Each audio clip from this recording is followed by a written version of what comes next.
Happy Ganesha Chaturthi to one and all. For this Ganesha Chaturthi, I am planning to remodel this bell. For this, I will be using Mold It.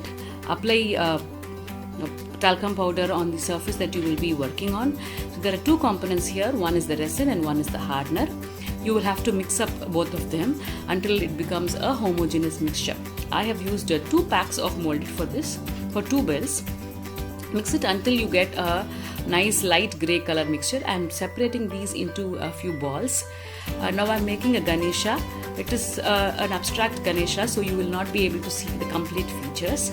So yeah, I am trying to stick it on the bell directly. You can use a Fevicol if you would like to, but it is actually not required. I am making the ears now, and to support my ears, I have made a small ball behind it.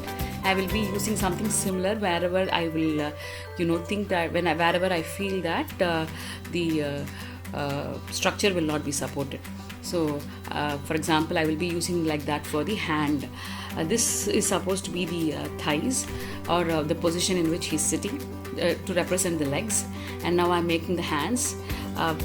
This will be his right hand, where he will be in a position where he will be blessing us. So for this also I am using a small ball behind to support the posture of the hand. And next I will be making a small mouse, Mushak. I'm just making it into the shape of a small water droplet, and then I will be sticking a tail to it. Always make sure the working surface you have a plastic sheet or something like that. I have used a laminated brown sheet. This will directly stick on any surface, but if you want to be double sure, you can also use Fevicol. To smoothen out the surfaces, you can use water.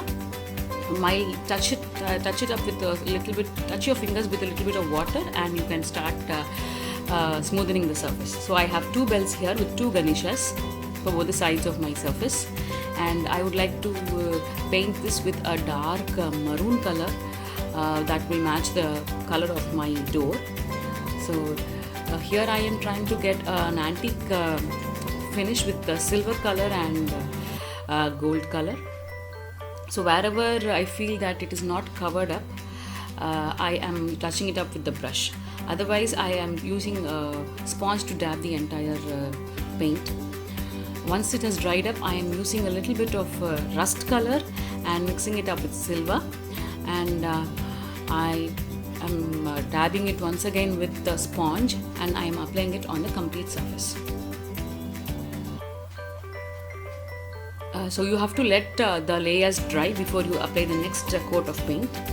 So I actually have applied this on the entire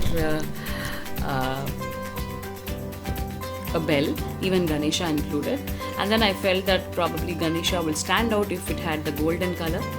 So I reworked on the Ganesha with applying golden color, and whenever you use a sponge on smooth surface, it will give you a nice textured look. So this Ganesha is ready, and yes, it has decorated my entrance wall, and I love how it looks. I'm wishing you all a very, very happy Ganesha Chaturthi. Ganpati Bappa Moria, Mangalamurti Moria.